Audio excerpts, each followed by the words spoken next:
अस्सलाम वालेकुम नाज़रीन, मैं हूं राशिद याकूब ख़ान। आप देख रहे हैं एक्सप्लोर कश्मीर और आज हम मौजूद हैं मुज़फ़्फ़राबाद पीसी होटल के खूबसूरत से सब्ज़ाज़ार में और बात करेंगे टूरिज़म के हवाले से कि टूरिज़म के तरक्की के लिए क्या इक़दामात हो सकते हैं। आज़ाद कश्मीर खूबसूरत इलाका है और इसमें टूरिज़म का वो कौन सा मॉडल अपनाया जाए कि आज़ाद कश्मीर में बेरोज़गारी भी कम हो और टूरिज़म को भी फ़रोग मिले। आज हमारे साथ बड़ा ज़बरदस्त पैनल भी मौजूद है, इनसे बात भी करेंगे, तजावीज़ भी लेंगे। मेरे साथ मौजूद हैं इस वक्त मिद्दत शहजाद साहिबा जो सेक्रेटरी हैं टूरिज़म डिपार्टमेंट की, और उनके साथ तशरीफ़ रखती हैं doctor Rukhsana Khan, head of department हैं आर्ट्स एंड डिज़ाइन की। आपसे भी राय लेंगे। और उनके साथ तशरीफ़ रखते हैं आमर अयूब साहब, आप GM PC में और आप भी बड़ा काम कर रहे हैं टूरिज़म के हवाले से, आप से भी गुफ्तगू करेंगे। मिद्दत साहिबा, गुफ्तगू का आगाज़ आपसे करूँगा कि इस बार हमने देखा है कि जो सयाह हैं वो सर्दियों में भी इन इलाकों का वो रुख करते रहे। जो आने वाले दिन हैं इसमें आप समझती नहीं हैं कि जो टूरिज़म का फ़रोग है या सयाहों का जो ज़्यादातर अगर देखें तो इधर आना भी होगा, हुकूमत और आपका महकमा तैयार हैं कि आप संभाल सकेंगे, चूँकि आज़ाद कश्मीर की खूबसूरती तो अब लोगों पे आया हो चुकी है। टूरिज़म जो है वो आज़ाद कश्मीर के लिए एक बैकबोन की हैसियत रखता है। उसकी मईशत के लिए भी, लोगों के लिए भी, लोकल एंटरप्रेन्योर्स के लिए भी, और गवर्नमेंट की प्रायोरिटी भी टूरिज़म है। और हम लोगों ने खुद भी बहुत कुछ प्लान किया हुआ है ऑलरेडी। अच्छी बात यह है कि पिछले 8-10 सालों से आज़ाद कश्मीर का टूरिज़म काफ़ी प्रमोट कर भी रहा है। टूरिस्ट बहुत ज़्यादा आ रहा है, लेकिन अब टूरिस्ट को फैसिलिटेट करने के लिए हमारे पास क्या है, उस पे हमें फ़ोकस करने की ज़्यादा ज़रूरत है। अकामोडेशन वाइज हमारे पास अगर आप सरकारी तौर पे देखें तो तकरीबन 40 के करीब रेस्ट हाउसेज़ हैं, 19 हमारी रोड साइड फैसिलिटीज़ हैं, इंफॉर्मेशन सेंटर्स हैं, वेलकम बूथ हैं, सब कुछ है। उसके अलावा प्राइवेट सेक्टर में जहाँ पे टूरिस्ट का इन्फ्लक्स ज़्यादा है वहाँ ऑटोमेटिकली इकॉनमी को अगर देखें डेफिनेशन वाइज तो प्राइवेट सेक्टर खुद से आता है और उसने भी स्टार्ट कर दिया है। फॉर एग्ज़ाम्पल पिछले 2-3 साल से लीपा में टूरिज़म ज़्यादा स्टार्ट हुआ है, तो वहाँ पे भी प्राइवेट सेक्टर ने अपना काम शुरू कर दिया। लेकिन वहाँ पे रोल बनता है गवर्नमेंट का कि प्राइवेट सेक्टर की जो रेगुलेशन है वो भी हमने देखनी होती है, ताकि फैसिलिटेट तो उनको करें लेकिन वो इस तरह से ब्रिक एंड मॉर्टर का एक बहुत ज़्यादा इन्फ्लक्स ना कर दें और जो हमारी नेचर है उसको ख़राब ना कर दें। तो जो सस्टेनेबल टूरिज़म है या इको टूरिज़म है उस पर हमारा फोकस है ज़्यादा। उसके अलावा रिलीजियस टूरिज़म, एडवेंचर टूरिज़म पे बहुत ज़्यादा पोटेंशियल है आज़ाद कश्मीर में। तो एडवेंचर टूरिज़म में तो हम ऑलरेडी मुख्तलिफ़ फेस्टिवल्स, मुख्तलिफ़ इवेंट्स करते रहते हैं और वो वक्तन फ़क्तन स्पोर्ट्स डिपार्टमेंट भी करता है, टूरिज़म डिपार्टमेंट भी करता है, डिस्ट्रिक्ट एडमिनिस्ट्रेशन भी करते हैं।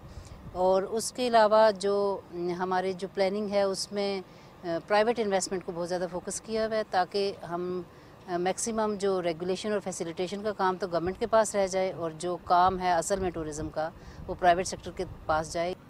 डॉक्टर साहब, आप क्या कहती हैं कि आज़ाद कश्मीर की अगर देखें तो अपनी एक तारीख़ है। अगर आसार कदीमा की बात करें तो वहाँ भी काम की करने की ज़रूरत है कि सयाह आएँ, आज़ाद कश्मीर की तारीख़ को देखें कि यहाँ की तारीख़ क्या है, सकाफ़त क्या है, इस पे काम करने की ज़रूरत नहीं है। और अगर आपसे मैं पूछूँ, आप का ताल्लुक़ चूँकि आज़ाद जम्मू कश्मीर यूनिवर्सिटी से है, क्या आपने काम किया है अभी तक? कश्मीर की हिस्ट्री 4000 साल पुरानी है और इसका स्टार्ट जो है वो नीलम वैली से होता है। सिमिलरली जब हम मुजफ्फराबाद के अंदर आते हैं तो शारदा से स्टार्ट करके नीलम वैली के अंदर शारदा सबसे पहला हमारे पास तहजीब और सकाफ़त का जो रहा हुआ और सदियों से गहवारा था। और उसके अलावा वहाँ पर हमारे पास प्री हिस्टोरिकल साइट्स हैं। फिर मुजफ्फराबाद के अंदर जाके बेतहाशा जो है हमारे पास 3 या 4 मंदिर हैं, फिर गुरुद्वारा है बिल्कुल सेंटर ऑफ सिटी में, और इसके अलावा हमारे पास फोर्ट है। और रिसेंटली हमने कुछ साइट्स डन्ना की तरफ जो हैं वो भी मैडम भी साथ थे, सिख गुरुद्वारा। इस तरह से हम चीज़ें और एक्सप्लोर हो रही हैं। फिर हम जब पुंछ की तरफ चले जाते हैं, जो साउथ की तरफ मीरपुर कोटली, तो वो भी हमारी बहुत रिच एक हमारे पास सिविलाइजेशन के वहाँ पर असरात मौजूद हैं। और इवन कि अगर शारदा की जो हमारे पास किसी भी अगर हम कौम को पहचानते हैं तो हम ये देखते हैं कि उसकी जो स्क्रिप्ट उसके पास होना चाहिए। तो कश्मीर के कॉन्टेक्स्ट में हमारे पास शारदा स्क्रिप्ट है। इसी तरह के जो शारदा स्क्रिप्ट हमने नीलम वैली से डॉक्यूमेंट किया है तो वो साउथ में भी है। तो ये कनेक्शन बनाता है जम्मू एंड कश्मीर के नॉर्थ और साउथ पार्ट को। और इवन के इसके निशानात जो हैं आपको पता है कि दूसरी साइड पे।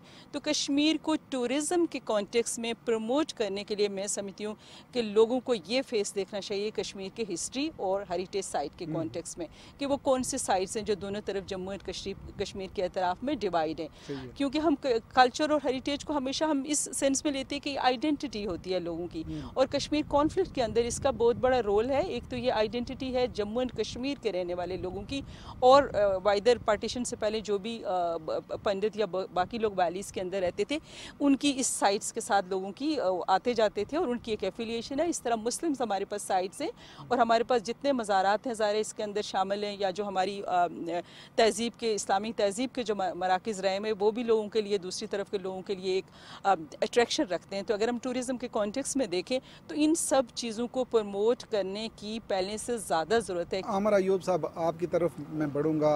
आप ने आते ही बड़े यहाँ काम संभाले हैं टूरिज़म के मुतल्लिक़, आप बताएंगे हमारे नाज़रीन को कि क्या क्या डेवलपमेंट हो सकती हैं यहाँ मुज़फ़्फ़राबाद के अंदर, और सयाहों के लिए आप क्या ऐसा अट्रैक्टिव करने जा रहे हैं कि जिसमें उनकी दिलचस्पी ज़्यादा बढ़े? जितनी खूबसूरती, जो नेचुरल ब्यूटी यहाँ पर है, जो एक्सेसिबिलिटी इन पहाड़ों के अंदर है, इस वैलीज़ के अंदर है, शायद पाकिस्तान के किसी भी दूसरे हिस्से में इतनी एक्सेसिबिलिटी नहीं है। तो आई थिंक कि सबसे पहले जो हमें करना चाहिए वो ये है कि इसकी मार्केटिंग करनी चाहिए। We should approach the right people, you know, to the right channels, कि जो समझते हैं, जिनके थ्रू लोग अट्रैक्ट होते हैं। और इसके बाद अगर आप देखेंगे होटल के अंदर, आप देख लें कि हम इको टूरिज़म को प्रमोट कर रहे हैं। हम होटल के अंदर खूबसूरत लॉन है, खूबसूरत ट्रैक्स बना रहे हैं। ट्री प्लांटेशन की आजकल हमने एक मुहिम शुरू की हुई है जिसके अंदर फ्रूट ट्रीज़ को हम प्रमोट कर रहे हैं, और इस तरह से हमारे पास और भी बहुत सारी फैसिलिटीज़ हैं गेस्ट को प्रोवाइड करने के लिए। इसके अलावा एक और हमने जो भी इनिशिएटिव लिया है वो ये है कि हमने यहाँ के कश्मीर फूड को, जो लोकल कज़ीन्स हैं, उसको हमने अपने बुफेस का परमानेंट फ़ीचर बनाया है। लाइक ब्रेकफास्ट के अंदर हम 3 से 4 मेन डिशेस जो कश्मीरी ब्रेकफास्ट की हैं फेमस हैं, जिस तरह से इसमें आपके कुलचस हैं, हरीसास हैं और इस तरह की चीज़ें हैं। फिर डिनर का पे बुफे के अंदर भी हमने कुछ कज़ीन्स को ऐड ऑन किया है, and those are the permanent features of buffet, ताकि लोग जब आते हैं, दुनिया के किसी भी हिस्से से आते हैं इस खूबसूरत वैली को देखने के लिए, तो उनके लिए लोकल फूड हम उनको टेस्ट कराते हैं। जी, क्या कहेंगे? जिस तरह डॉक्टर रुखसाना साहिबा ने फरमाया था कि जो सकाफ़त है और सियाहत है, इसका चोली दामन का साथ है, आप कितना मुतफिक हैं और इस पे काम करने की कितनी ज़रूरत है, और क्या समझती हैं कि हुकूमत संजीदगी से इसको ले रही है? आपको भी इल्म होगा कि 40% of the tourist in globe जो होता है ना, वो हेरिटेज साइट्स को विज़िट करता है। ये बड़ी मज़े की फ़िगर है जो मैंने वर्ल्ड टूरिज़म ऑर्गेनाइजेशन की उसमें वेबसाइट में देखी थी कि 40% लोग जो हैं वो हेरिटेज साइट को विज़िट करना चाहते हैं। तो इसका मतलब है कि इसकी बड़ी इंपॉर्टेंस है, और इसी इंपॉर्टेंस को भी देखते हुए प्लस इतनी रिच हिस्ट्री, इतनी तहज़ीबें गुजरी हैं कश्मीर में, उन सारों के रिमेन्स जो हमारे पास पड़े हैं उनको हम कैसे हाईलाइट कर सकते हैं, ये बहुत ज़रूरी था कि पहले उनकी मैपिंग करें और फिर उनको किसी रिपोर्ट की शक्ल में सामने लाएं और फिर उनके ऊपर काम शुरू करें।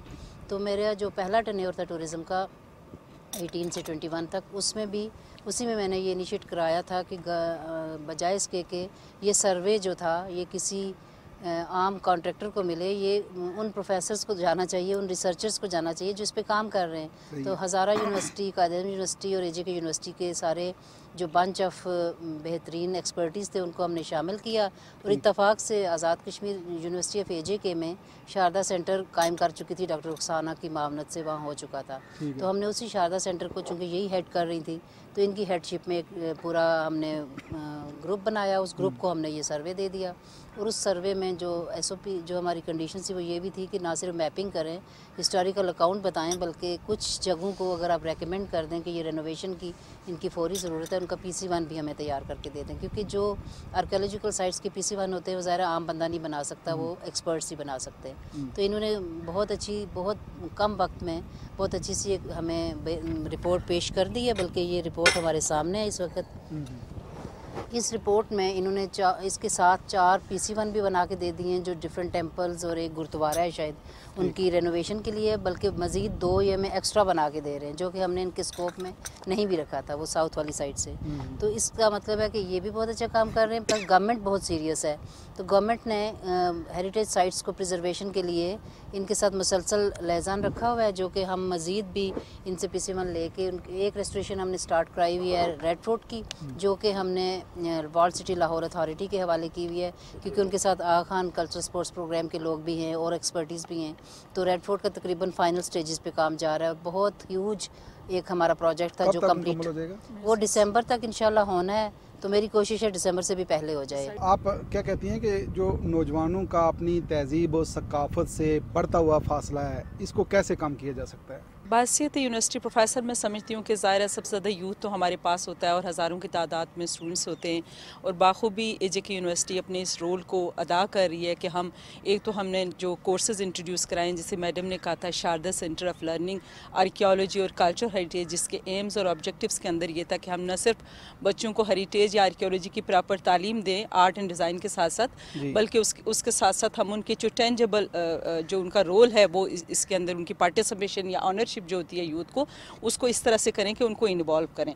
तो हम मुख्तलिफ ग्रुप्स की शक्ल में स्टूडेंट्स को जो है वो इन हेरिटेज साइट्स की विज़िट कराने ले जाते हैं और प्रॉपरली उनको डॉक्यूमेंटेशन कराना भी बताते हैं। और दूसरी बात यह कि हिस्ट्री या कल्चर के जितने भी सब्जेक्ट मेरे डिपार्टमेंट के अंदर पढ़ाए जाते हैं वो खाली बुकिश नॉलेज पे बेस नहीं करते, बल्कि सराउंडिंग में मुजफ्फराबाद में कोई भी साइट होती है, जैसे कवाला ब्रिज है या रेड फोर्ट है, हम उनको लेके जाते हैं और बच्चों को ऑन द स्पॉट जाके उस पर हम एजुकेट करते हैं। और सर, जो मैडम फरमा रही हैं, आप क्या समझते हैं कि इसका इम्पैक्ट फिर क्या पड़ सकता है, टूरिज़म पे क्या पड़ सकता है, और जो नौजवान नस्ल है जो अपनी तहजीब और सकाफत से दूर होती जा रही है, उन पे क्या पड़ेगा? पाकिस्तान के किसी भी हिस्से से जब हमारे पास गेस्ट आते हैं, दुनिया के किसी हिस्से से भी गेस्ट आते हैं, तो that is the direct access to them to see the culture and beauty through their art in our hotel.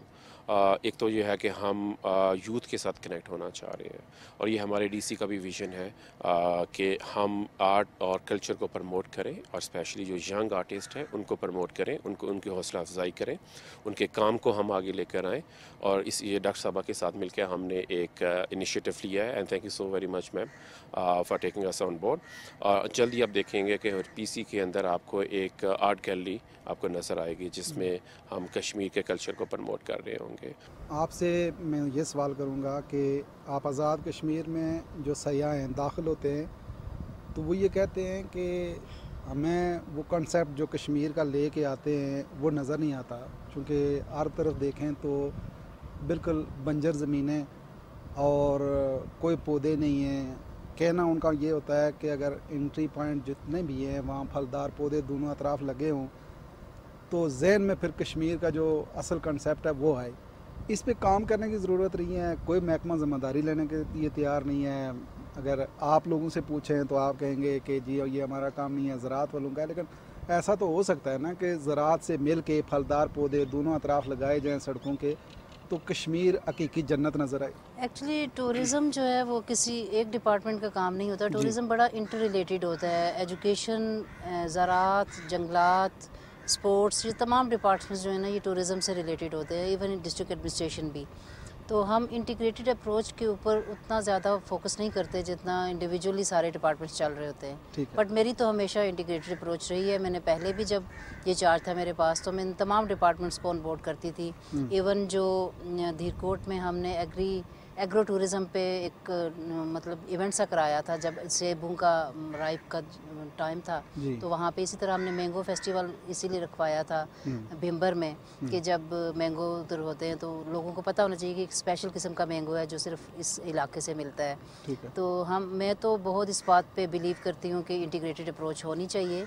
अभी चूँकि शजरकारी का मौसम स्टार्ट हुआ है तो हम पूरी कोशिश करेंगे कि एंट्री पॉइंट्स पे एग्रीकल्चर और फॉरेस्ट से प्लांट्स लेके वहाँ पे भी प्लांटेशन करेंगे। इससे पहले भी जब भी शजरकारी होती रही हमने टूरिज़म के जो रेस्ट हाउसेज़ हैं उनमें इनसे पौधे ले लेके हमेशा वहाँ पे उनमें इजाफ़ा किया। और अभी मुझे रिपोर्ट मिल रही है तमाम एडीज़ से जो डिस्ट्रिक्ट में हमारे एडीज़ बैठे हुए हैं कि हमने अपने अपने रेस्ट हाउस में नई शजरकारी के ये पौधे लगा दिए हैं। तो मैं तो बहुत ज़्यादा इस बात पे फोकस करती हूँ कि हमारी जो नेचुरल ब्यूटी है उसको एनहांस करते रहें, बजाय इसके कि वो डिप्लीट हो, एनहांस होती रहे। हाँ, जो एंट्री पॉइंट्स हैं उनके ऊपर हम कितना मज़ीद फोकस कर सकते हैं, उसके लिए सिर्फ टूरिज़म डिपार्टमेंट नहीं बल्कि इस तरह के डिपार्टमेंट जिनका वहाँ पे काम है, प्लस हमने प्राइवेट सेक्टर को भी इन्वॉल्व करना शुरू किया है। आर्ट एंड डिज़ाइन के ज़रिए कश्मीर की सकाफ़त को जदीद बुनियादों पे हम इस्तवार कर सकते हैं और दुनिया के सामने पेश कर सकते हैं। इस पे काम करने की ज़रूरत नहीं है। दुरुस्त फरमाया आपने। और फिर बात वहीं पे आ जाती है कि यूनिवर्सिटीज़ का क्या रोल है इसको प्रमोट करने के लिए। तो ऑफ कोर्स लिखने की शक्ल में या फिर आप इसको कॉन्फ्रेंसेस या सेमिनार की शक्ल में उसको प्रमोट करते हैं। और सेकेंडली जो हमारा मीडिया या जर्नलिज्म होता है उनका भी बहुत बड़ा रोल होता है कि वो अपना प्ले करें। जिस तरह से जो हमारे टीवी चैनल्स हैं या यूट्यूब चैनल्स हैं, तो उनको भी ये चीज़ थोड़ा सा रियलाइज़ करनी चाहिए कि इन्हीं एरियाज़ के अंदर पोटेंशियल है और हमें लेके चलना चाहिए। बट एक चीज़ का मैं तज़किरा करना चाहूँगी कि हमने आमिर साहब ने भी बात की कि कश्मीरी आर्ट और क्राफ्ट जो सारी दुनिया में फ़ेमस है और कश्मीर इसकी वजह से जाना जाता था, ज़ाहिर तहज़ीब का एक हब रहा है और जिसके अंदर आर्ट और क्राफ्ट और कश्मीर शॉल मेकिंग या बाकी गब्बा नमदा या चीज़ें जो थी उसकी वजह से कश्मीर जाना जाता था।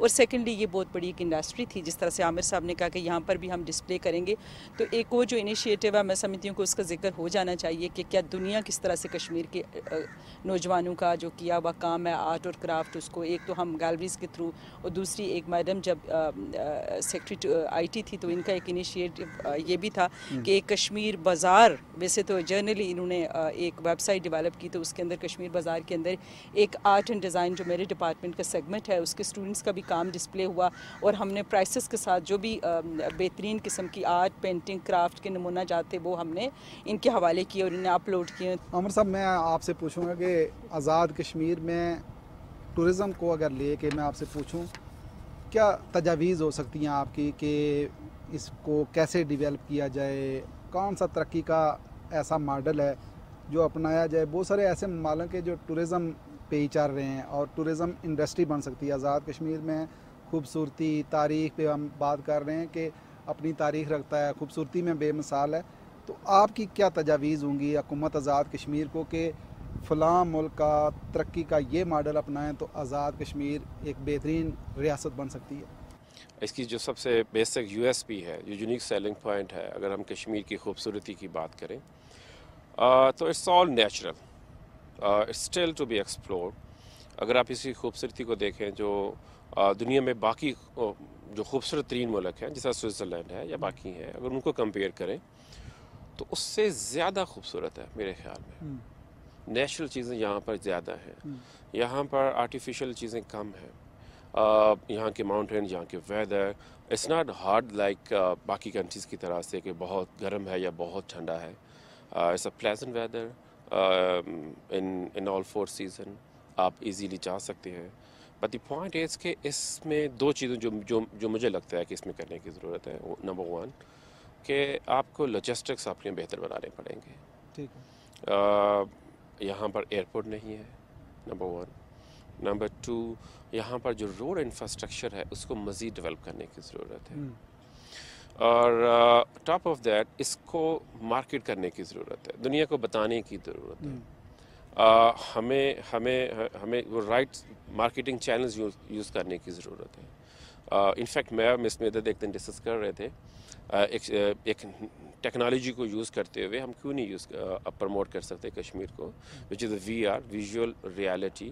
आप इसके बूथ बनाएं, आप इसके बूथ इस्लामाबाद में बनाएं, लाहौर बनाएं, कराची बनाएं, एयरपोर्ट्स पे बनाएं, हर एयरपोर्ट पे बनाएं।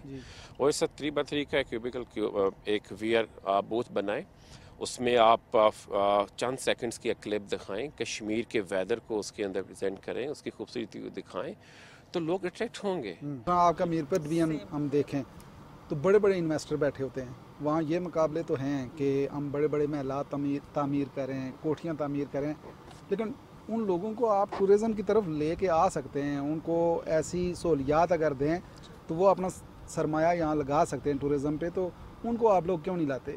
जी, आपने मीरपुर की स्पेसिफिकली बात की, बिल्कुल मीरपुर नहीं, कोटली और रावलाकोट में भी ऐसे हैं। हमारे खुशकिस्मती के डायस्पोरा हमारा बहुत ह्यूज नंबर में बाहर बैठा है, जो इन्वेस्टमेंट के लिए तैयार बैठे होते हैं। उन्हें डायरेक्शन चाहिए होती है, उन्हें अवेयरनेस चाहिए होती है, पता चलना चाहिए कैसे इन्वेस्ट करें, कहाँ इन्वेस्ट करें, तो उनके साथ इंटरेक्ट करना पड़ता है। और उसके लिए जब when I was secretary tourism पहले, तो मैंने एक दफ़ा UK का भी विज़िट किया था, रोड शो था, उसमें हमने इन्वेस्टर्स की एक कॉन्फ्रेंस की थी, उनको काफ़ी बताया था। उसके अलावा यहाँ पे भी हमने राउंड टेबल्स तो की हैं। हमारे पास कोई फिजिबिलिटी स्टडीज़ हैं, हमारे पास कोई साइट्स हैं, हमारे पास कोई जगह है तो उसमें हमारे पास पार्क्स हैं, हमारे पास डेस्टिनेशन साइट्स हैं, हमारे पास बिल्डिंग्स हैं, लैंड है।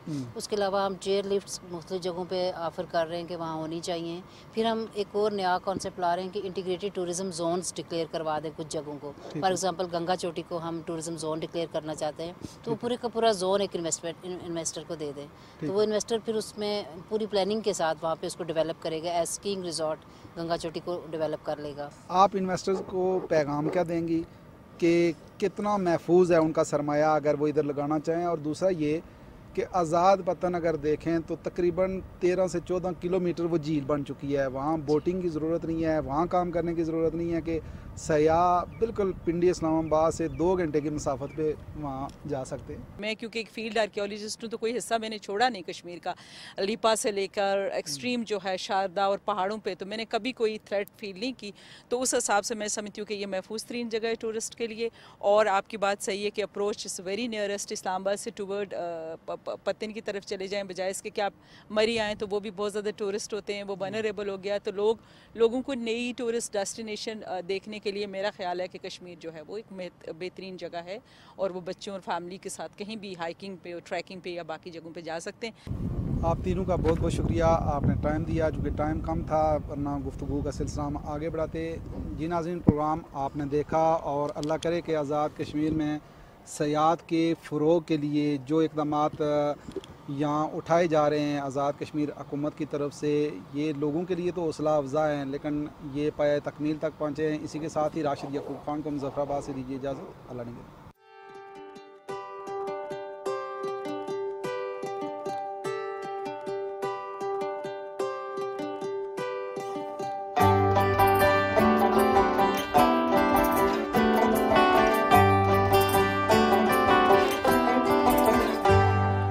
अख मस्तानी तुड़ी सजना पहला तो जुदा लगदी, अख मस्तानी तुड़ी सजना पहला तो जुदा लगदी,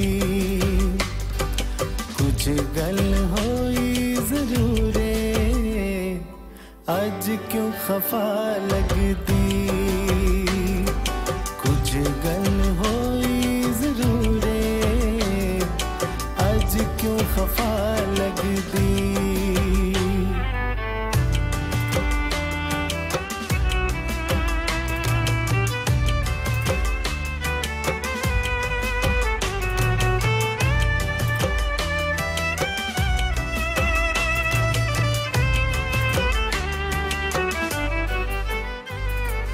दंद चमकन जिया मोती बुलाते रंग है गुलाबी चढ़िया, दंद चमकन जिया मोती बुलाते रंग है गुलाबी चढ़िया, पहला ही में बंदा फकीर जिया आसा दिल आसा भी लुट खड़िया, दिल दिया मरे जा तुदी जगाया कर हुण तू ही दुआया, रब को न मंग तू माड़ा ठिकाना नहीं ते मैं मर जाना, नहीं ते मैं मर जाना, सुनिया मैं सोने बंदे दी जल्दी दुआ लगदी,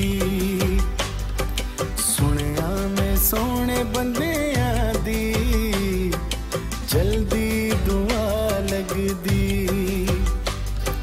कुछ गल होई जरूर आज क्यों खफा लगदी,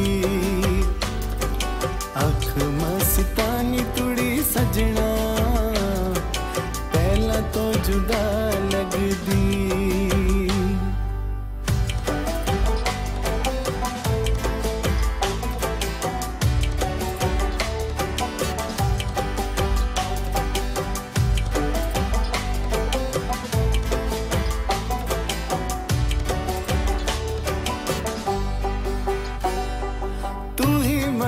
दिल जानी सुन चन्ना मेरे आ तोड़े न परी तालाया, तू ही मड़ा दिल जानी सुन चन्ना तोड़े ना परी तालाया निकेया दा संग असां कटिया कटिया गलत दिकिया पुलाया माड़ी सारी जिंदगी ते हक तुड़ा सोनिया पावे अज़मा सौ बारी सच्चियां मुहब्बतां होंदियां ते होंदियां बस एक बारी होंदियां बस एक बारी तोड़े तो बगैर जिंदगी हुए बस ये सजा लगदी